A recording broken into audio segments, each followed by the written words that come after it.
You may have heard just recently the Greek Premier Kyriakos Mitsotakis was snubbed publicly by British Prime Minister Rishi Sunak. The bone of contention? The ownership of a series of priceless sculptures known by the British as the Elgin marbles, removed over 200 years ago by them from a building called the Parthenon. The iconic temple that is the Parthenon is as symbolic of Athens as the Statue of Liberty is to New York. I wonder if you visited the Acropolis Museum in Athens. A large space within it is devoted to the adjacent Parthenon, but crucially, some of the exhibits are fakes. Past plaster casts. They are replicas because the real ones are 2,000 kilometres away in London. Here to share the extraordinary story of the Parthenon marbles, on the line from Thessalonica, our man in Greece, Egistos Papadopoulos. Hello. Hello, kids. Very nice of you to join us. Now, before we tell the story, what was the reaction in Greece to Rishi Sunak's refusal to discuss this issue with Kyriakos Mitsotakis? Well, first of all, the Prime Minister said that he was outraged by this refusal, and government sources said that it was politically improper. It was a foul on Sunak's part, and also that the dispute about the marbles is a question between the Greek government and the British Museum, not the British government. Oh, is that right? He tried to slither out of it. He said it was responsibility of the British Museum and not his responsibility. Not a government thing. Okay. Clever move. But it didn't impress the Greeks. They expressed their intense annoyance, and the opposition said that it's unacceptable and against all sense of diplomacy. And also, government sources said that it was a never-seen-before episode, and I quote, "We're searching for a precedent and we can't find one."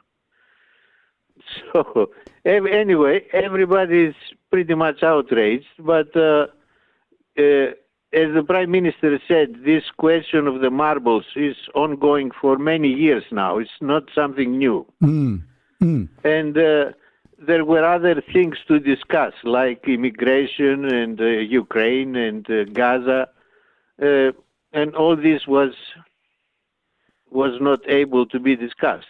Okay, so he had other priorities, but you're right. The question of the marbles has been going on for over 200 years. Tell us the story of the Parthenon marbles, known by the British as the Elgin marbles.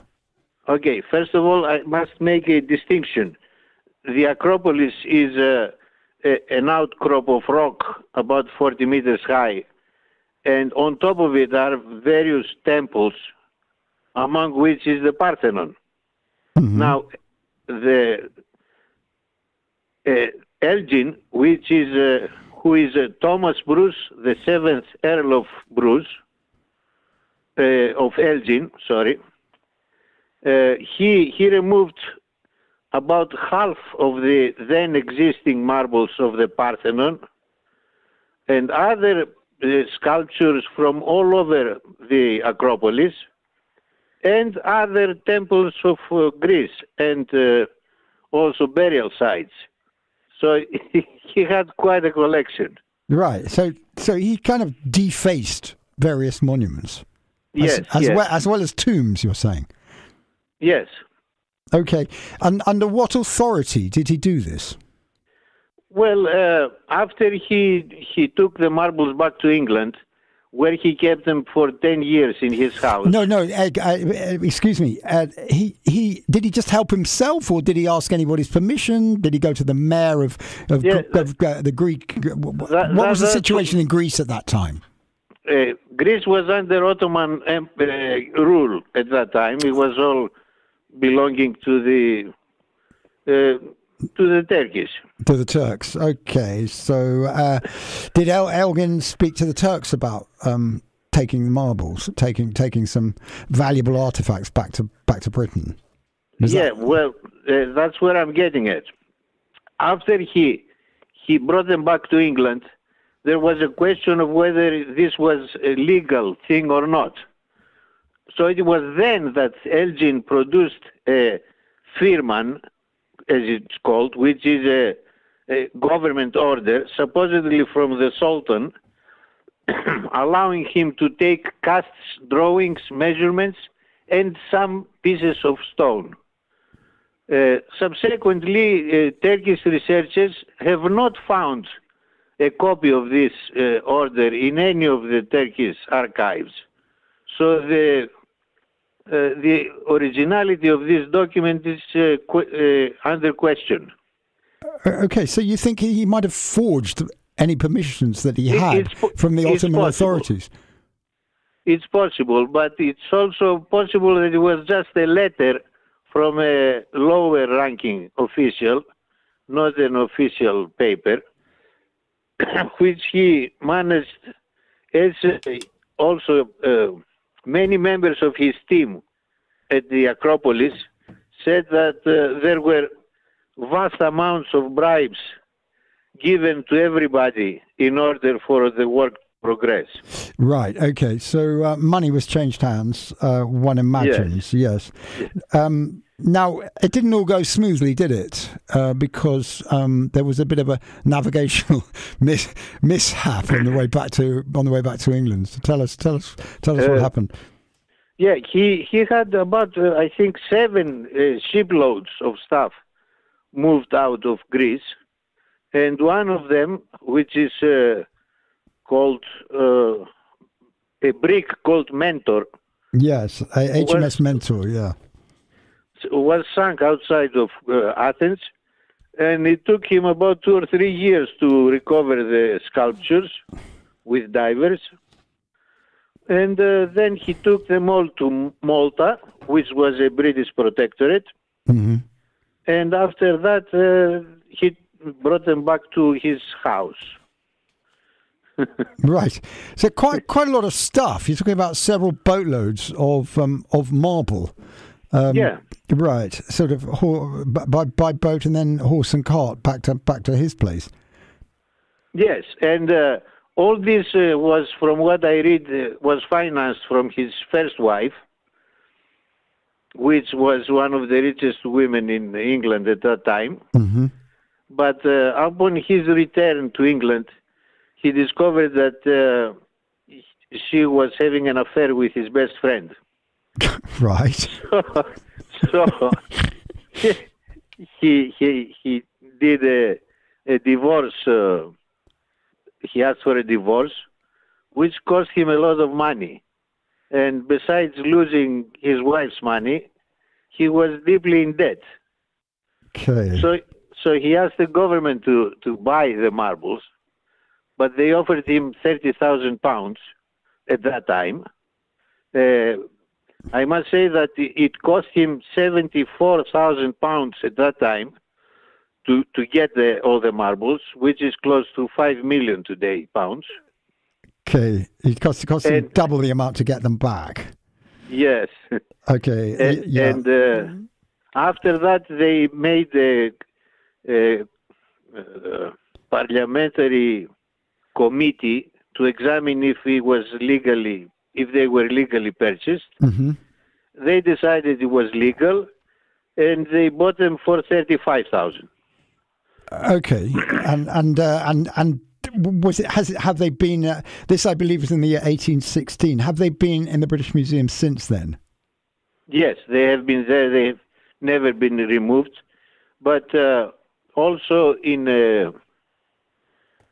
about 1937 and 38, a curator thought that the marbles should look white as they were originally, which is a mistake, because the marble from which they are made, when it's exposed to the air, it acquires a tan similar to the color of honey. Mm-hmm. But he didn't know that. He thought they should be spotlessly white. So they started scraping the marbles with scrapers and carborundum. Right. to make them white again. Okay. Which was a significant damage to them. Okay, so that caused untold erosion to the marble. Yeah. I will say that the British are getting a pretty bad press here. Not all the British were acquiescent to the marbles arriving at the British Museum. Lord Byron, who you'll know is a big fan of Greece, he fought for the Greeks, didn't he, against the Ottomans?